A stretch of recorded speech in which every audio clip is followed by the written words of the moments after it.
களிமண்ணிலிருந்து கடவுளை உருவாக்கி அந்த கடவுளுக்கு உயிர் கொடுத்து அந்த கடவுளை 1ஆவது நாள் 3ஆவது நாள் 5ஆவது நாள் 7ஆவது நாள் நாமளே கொண்டு போய் கரைக்கிறோம். ஏன் கரைக்கிறோம் ஐயா? கடவுள் நம்ம வீட்டில் இருக்கும் பொழுது நமக்கு பயன்படுறார்.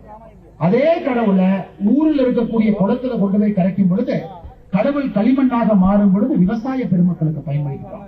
365 நாட்களும் களிமண்ணிலிருந்து வரக்கூடிய விநாயகர் மறுபடியும் களிமண்ணாக மனிதன் தோன்றி பிறந்து ஆத்மா மட்டும் அப்படியே இருக்குது ஐயா. ஒரு இந்து தர்மத்தை மிக ஆழமாக பிரதிபலிக்கக்கூடியது விநாயகர் சதுர்த்தி பெருவிழா. இன்னொரு பக்கம் பெரிய வருத்தம் என்னன்னாங்க ஐயா, தமிழ்நாடு முழுவதுமே புதிதாக ஒரு விநாயகரை நம்ம வைக்கணும் அப்படின்னா ஏகப்பட்ட பிரச்சனை. 10 டிபார்ட்மெண்ட் கிட்ட போய் அனுமதி வாங்கணும் ஐயா. 10 டிபார்ட்மெண்ட்.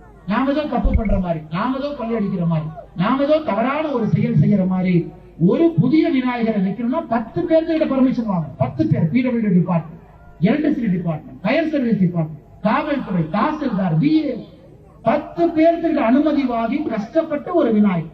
நீங்க முத்துப்பேட்டையில ஆண்டு காலமாக 19 விநாயகர் அப்படியே இருக்கிறான்.